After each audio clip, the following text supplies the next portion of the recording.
आम्ही इथे आता पीव्हीआर आयनॉक्स आपलं पाम बीच गॅलरी आहे इथे आलो होतो.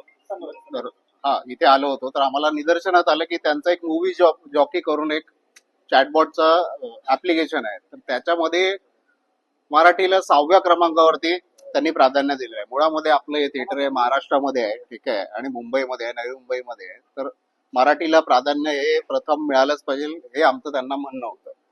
खाली सुद्धा त्यांनी जे फलक लावले आहेत ते मुळामध्ये लावलेले आहेत तर इंग्रजी भाषेमध्ये. त्याच्यामध्ये त्यांनी मराठी हा उल्लेखच केलेला नाही. मग हे थिएटर नक्की आहे कुठे? महाराष्ट्रामध्ये चालतं ना. मग तुम्हाला मराठीची अडचण काय?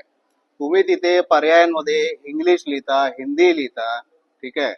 म्हणजे तुम्ही शेवटी हिंदी पण जे आहे ते इंग्लिश मध्ये तुम्ही ट्रान्सलेट करून लिहिता, तुम्ही हिंदी 2 वेळा पर्याय देताय, पण मराठीला तुम्हाला अडचण येते. तर आमचं हेच स्पष्ट म्हणणं आहे की तुम्ही हे दिलंच पाहिजे आणि हा बदल झालाच पाहिजे. आता सध्या आम्ही त्यांना टेम्पररी याच्यावरती तो जो फलक आहे तो काढायला लावलेला आहे. आमच्या मागणीवरती त्यांनी तात्काळ तो काढलेला आहे तो फलक, आणि ते येत्या काही दिवसांमध्ये एक 48 तासामध्ये वगैरे ते फलक चेंज करतील. तसंच ते त्या ऍपमध्ये सुद्धा बदल करतील आणि आम्ही त्यांना सांगितले की तुम्ही हा जो मराठी माणसाचा अपमान करताय त्याची जाहीर माफी तुम्ही मागावी महाराष्ट्राची, की याच्या पुढे मराठीला इथे दुय्यम स्थान चालणार नाही. महाराष्ट्र हा फक्त मराठी माणसाचाच आहे आणि ते मराठी माणसाचाच डंका चालणार, हेच आमचं म्हणणं आहे. आम्हाला काही लोकांनी तक्रारी दिल्या होत्या की इथे मराठी भाषेचा पर्यायच नाही. इनफॅक्ट तुम्ही अगर बघितलं ना तर त्यांचा जो ऍप्लिकेशन आहे पीव्हीआरचा अधिकृत, तुम्ही त्याच्यामध्ये बदल करायला ऑप्शनच नाही दिला त्यांना की बाबा तुम्ही मराठी त्याच्यामध्ये मराठी हा बदल करू शका, पर्याय निवडू शकाल, असं ऑप्शनच दिलेलं नाही त्यांनी. म्हणजे आमचा जो मराठी बांधव आहे त्यांनी काय करायचं? त्याला अगर कळालं नाही, जो सर्वसामान्य आहे ज्याला इंग्रजी भाषेचं ज्ञान नाही, त्यांनी रांगेत येऊन आमच्या तिकीट काढायच्या. मग हे ऍप तुम्ही कोणासाठी बनवलेत? मराठी मध्ये आमच्या लोकांनी तर वापरलं पाहिजे ना ऍप.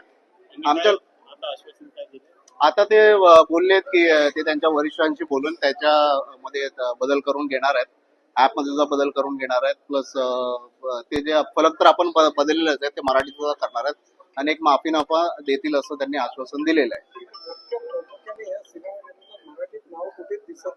हो, आम्ही त्याच्या संदर्भात पण त्यांच्याशी बोललोय. म्हणजे आता तुम्ही मराठी सिनेमा खाली पण बघितलं तर मराठी सिनेमाचे पोस्ट आज दशावतार रिलीज झालेला आहे. परत अजून इतर मराठी सिनेमे जे रिलीज झालेले आहेत त्यांचे पोस्टर तुम्ही मागे ठेवता आणि मेन जे दर्शनीय भागामध्ये ठेवत नाही. तो पीव्हीआर सारख्या एवढ्या मोठ्या यांना यांना अडचण काय मराठी भाषेची?